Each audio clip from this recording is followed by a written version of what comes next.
What is there to say about Dark Souls that 1,000 hours haven't already captured? I question the worth of retreading such old analytical ground. Yes, I liked the game, but I like the memories more. Playing side by side with a friend, exploring the world just moments behind them. I remember Dark Souls more than I experience it, and the game itself does the same.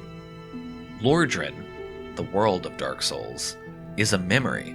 There is an NPC early on, Solaire, who says of Lordran, "The flow of time itself is convoluted, with heroes centuries old facing in and out. The very fabric wavers, and relations shift and obscure."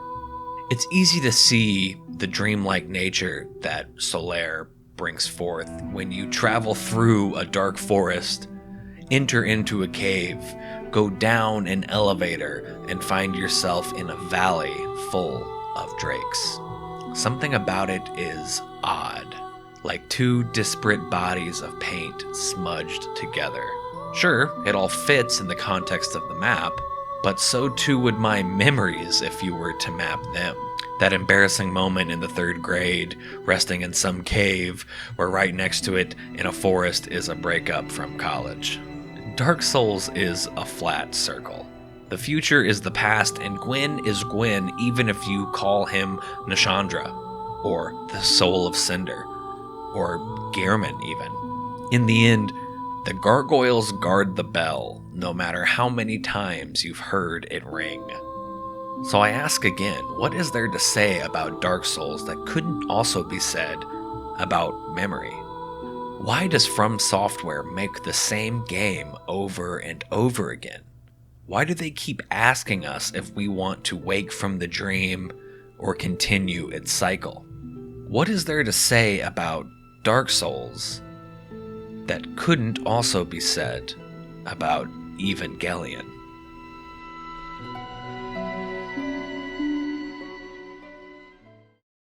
Shinji is his past. Every facet of his life is driven by the father that was never around and the mother that he lost too soon. They both leave him filled with indecision and a desire to both be needed and stay far away from others. Asuka is the deteriorating mental state of her mother, who in her final days grew so close to a doll that she replaced her daughter with it. The 3rd child believes she is a doll and treats her mech, an extension of herself, as one as well. And Ray's a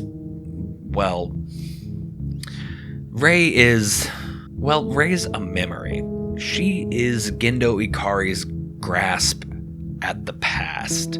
His attempt to recreate the memory of his wife over and over again for his own gains. The entire show functions as a cycle of time marked by apocalyptic impacts. Each character that's given more than a passing glance of screen time is living incessantly in the past. Misato is dominated by her relationship and breakup with Ryoji. Ritsuko lives to maintain a computer powered by her mother's brain, and she falls into the same cycle her mother did with Gendo. And much like Dark Souls is told and retold through its sequels, Evangelion ended, then ended again, and now is being retold. The show asks the same question of its characters that Dark Souls asks of you. Do you continue the cycle or break it? And just like in real life, it's not an easy question to answer. Despite staring into their pasts for 26 episodes, you'd be hard-pressed to find anyone in Evangelion who learns from that past.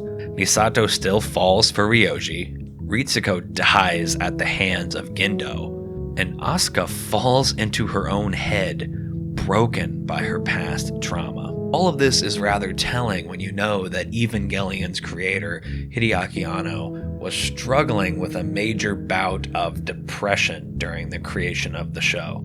Perhaps that's why it's so easy to compare the two. They both deal with this encompassing swell of melancholy. NPCs in Dark Souls are infamous for their laughs. They are all people who came to Lordran and seek of something missing from their own past, hoping to reclaim it and change their fate. But ultimately, they slip into madness. The past can be like that, though. We all know at least one person who thinks high school was their glory days. What is there to say about Dark Souls that you couldn't also say about your own past? There's longing and nostalgia, that Silent Hill haze that fogs up your memories. What is there to say about Dark Souls that you couldn't say about the music of beny?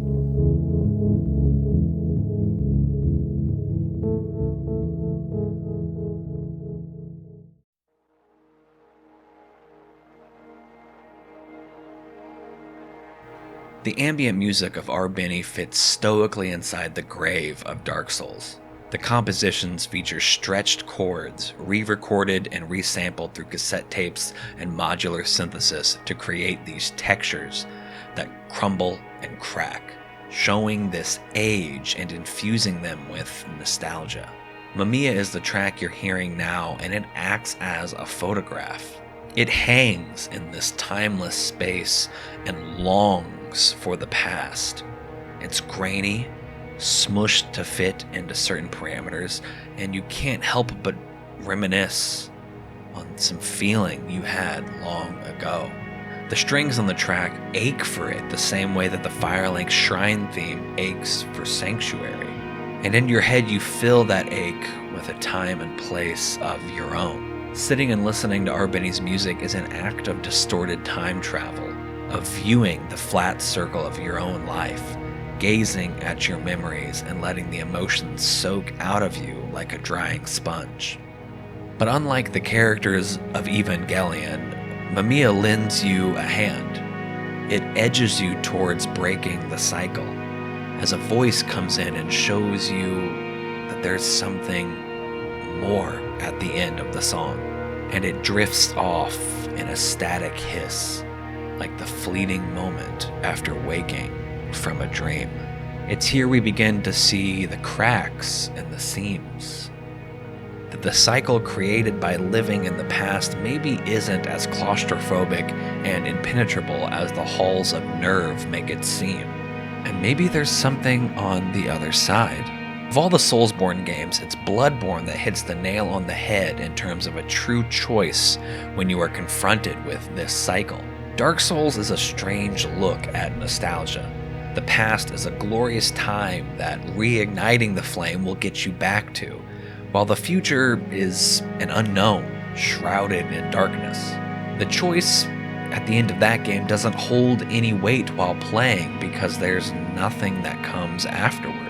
Therefore, both options are functionally the same. Whether you choose to relive the past in hope of change, or go forward into a new future, you end up the same. What that says is on par with the tragic fates that befall the characters in Evangelion. But in Bloodborne, Gearman offers you a choice. He will take your life in the dream, letting you wake up, breaking free of the cycle to awaken under the morning sun. But the choice is beyond just one for story. It is a gameplay choice as well, because to choose that is to end the game. You get a cutscene and then it goes to the credits. But to refuse it is to continue the game and have another extremely epic fight, possibly even 2 fights. That's a very enticing thing to chase after, much like being stuck in the loop of your own past, reliving the good moments and dwelling on the bad instead of just putting the controller down and moving on. I feel like I'm beginning to go in circles as well. I mean, what is there to say about the Soulsborne games that hasn't already been said? What is there to say that, I don't know, can't also be said about red versus blue?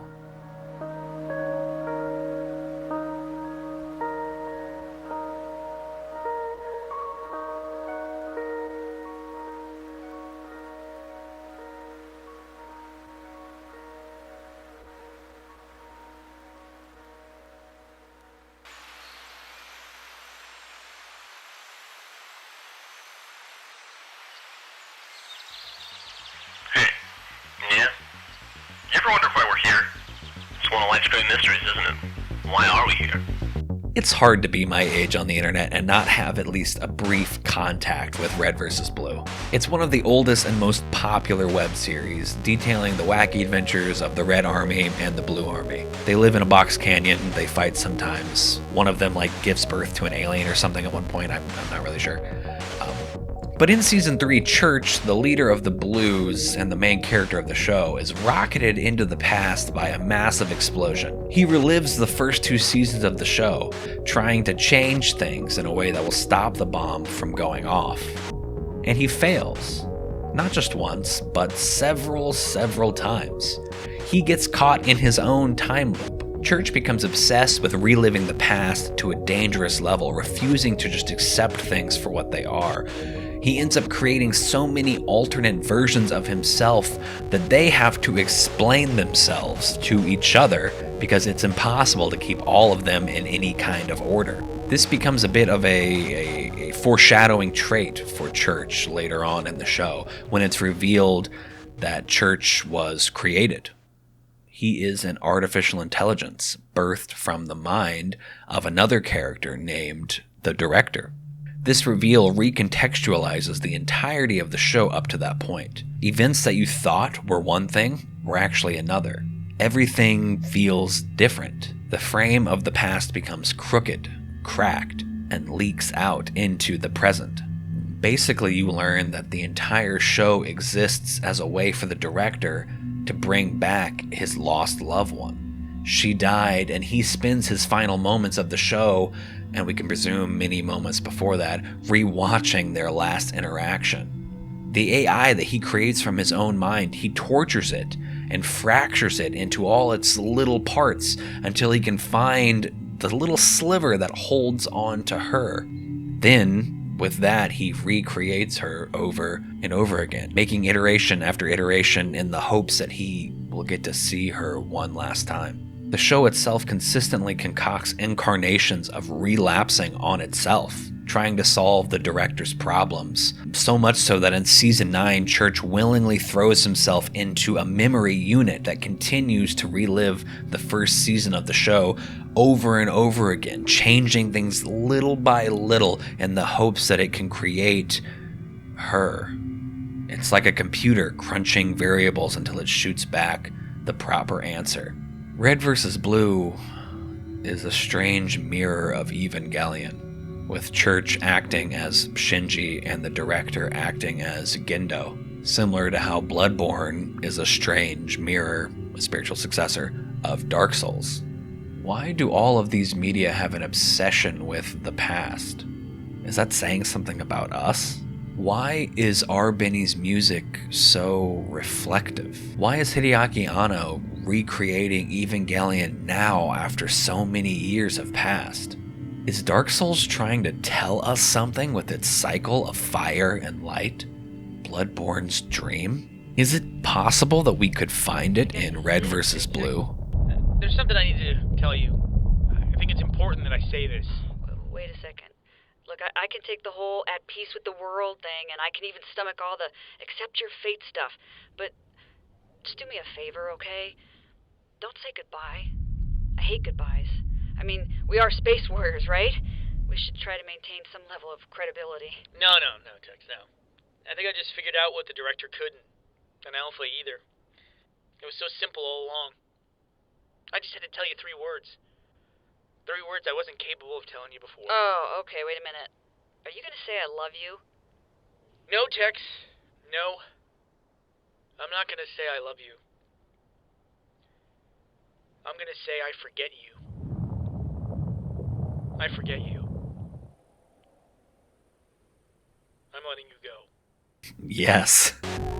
After 9 seasons, countless time travel attempts, and the 9th season's warped memory, Church chooses to let go. He does not link the flame and instead chooses to wake from the dream. He performs an act of Klexos.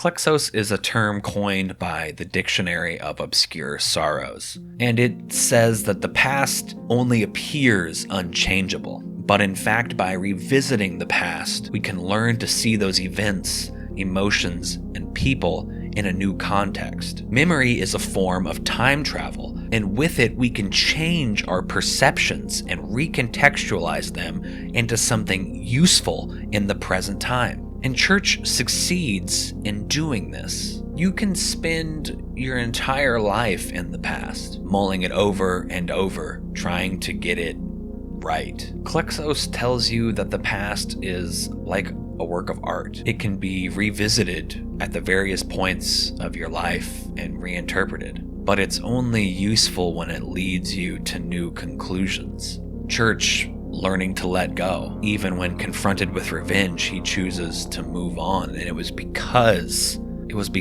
he chose to redo the past, to change it in his own mind. Is Hideaki Anno having this strange, obscure sorrow? Is he living in his own form of Klexos?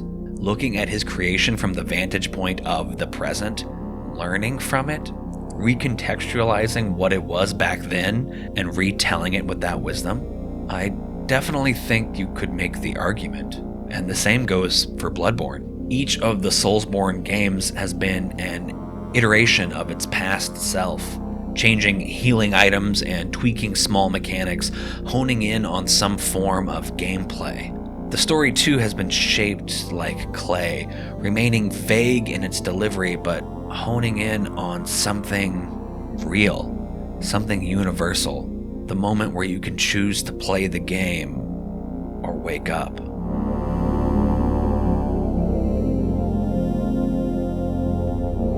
What is there left to say about Dark Souls? It says that the future is dark and the past is bright, so the choice to move forward is difficult, but I'd say that the future is more like a series of locked doors, and the past is like a bunch of keys. Oftentimes, when you're not paying attention, you're left with whatever door happens to unlock before you. Or the opposite, you end up stuck in a room, sifting for a key that doesn't exist, afraid to make another regret, afraid to leave that warm feeling of nostalgia, of the glory days. The philosopher Rhodey Walker once said, "If you don't regret anything, then you might as well be dead." And I'm not sure if that's true, but it taps into this idea of moving forward. If you remember the past, you can know your future. But if you practice the idea of Klexos, then perhaps